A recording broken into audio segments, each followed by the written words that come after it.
Hello friends, welcome to your YouTube channel. આજનો video ધોરણ 7 વિષય ગણિત ચેપ્ટર 1 પૂર્ણાંક સંખ્યાઓ તેનું સ્વાધ્યાય 1.1 તેની ઉપર છે. આગલા વિડીયોમાં આપણે ક્વેશ્ચન 1નું સોલ્યુશન કરાવેલું. આજે આપણે ક્વેશ્ચન 2 જોઈશું. ક્વેશ્ચન 2માં એ છે, જેનો તફાવત 8 હોય એવા ઋણ પૂર્ણાંકોની જોડી લખો. ઓકે, તફાવત એટલે શું? તો બાદબાકી, ફક્ત ઋણ પૂર્ણાંક જ લેવાના છે આપણે. તો પહેલાં તો આપણે થોડી ડિટેલ લખી દઈશું. તફાવત કીધો છે એટલે બે ઋણ પૂર્ણાંકની જગ્યા લખી, તફાવત એટલે વચ્ચે માઇનસ કરીશું. બરાબર. હવે બંને શું છે? ઋણ પૂર્ણાંક જ છે એટલે અહીંયા આપણે ઋણ પૂર્ણાંક લખીશું અને જવાબ શું આવવો જોઈએ? 8 આવવો જોઈએ. તો 8 ક્યારે જવાબ આવે? અહીંયા જવાબ આપણે ધન લેવાનું છે. તો અહીંયા જુઓ, માઇનસ માઇનસ શું થશે? પ્લસ થશે. એટલે આપણે અહીંયા મોટી સંખ્યા લેવાની. બરાબર.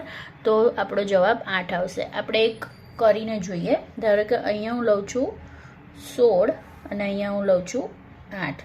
હવે આપણે આનું સોલ્યુશન જોઈએ. તો જો અહીંયા -8 માઇનસ માઇનસ પ્લસ એટલે 16 થયું. મોટી સંખ્યાની નિશાની આવે એટલે +16માંથી -8 જાય તો જવાબ શું આવે? 8 આવે. ઓકે, એવી રીતે આપણે બીજું જોઈએ. સેમ એ રીતે પહેલાં આપણે કૌંસ લખી દઈશું. જવાબ શું આવવો જોઈએ? 8 આવવો જોઈએ. તો હવે આપણે લખીશું અહીંયા ધારો કે 10 અને અહીંયા લખીશું આપણે 2. તો +10 થશે. બરાબર. માઇનસ માઇનસ પ્લસ, તો +10માંથી 2 જશે તો જવાબ શું આવશે? 8 આવશે. હવે બી જોઈએ. જેનો સરવાળો -5 હોય એવા ઋણ પૂર્ણાંક અને ધન પૂર્ણાંક લખો. તો અહીંયા સરવાળો કીધો છે એટલે આપણે પહેલાં આ રીતે લખી દઈશું. બરાબર. સરવાળો શું હોય? -5. હવે એક ધન પૂર્ણાંક લેવાનો છે અને એક ઋણ પૂર્ણાંક લેવાનું છે. હવે જુઓ, જવાબ -5 છે એટલે આપણે જે મોટી સંખ્યા હોય એ આપણે શું રાખીશું? -5 છે એટલે મોટી સંખ્યાને આપણે શું રાખીશું? મોટી સંખ્યાને આપણે માઇનસ રાખીશું. જેમ કે અહીંયા આપણે લખીશું -10 અને અહીંયા 5.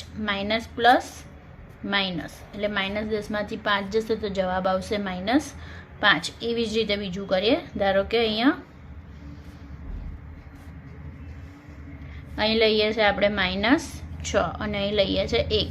-6 + 1 શું થશે? -5 થશે. હવે આપણે સી જોઈએ. જેનો તફાવત -3 હોય તેવા ઋણ પૂર્ણાંક અને ધન પૂર્ણાંક લખો. તો આપણે પહેલાં કૌંસ લખી દઈએ. તફાવત કીધું છે એટલે માઇનસ આવશે. જવાબ છે -3. ઓકે. અને એક ધન પૂર્ણાંક અને એક ઋણ પૂર્ણાંક લેવાનું છે. તો આ જે છે સી, એમાં એક જ આન્સર આવે છે. -2 અને 1. માઇનસ માઇનસ પ્લસ થાય એટલે -2 - 1 શું થશે? સોરી, -2 - +1 શું થશે? -3 થશે. બરાબર. આના સિવાય આનો કોઈ બીજો જવાબ આવતો નથી. જો આવતો હોય તો મને કમેન્ટ કરીને જણાવજો.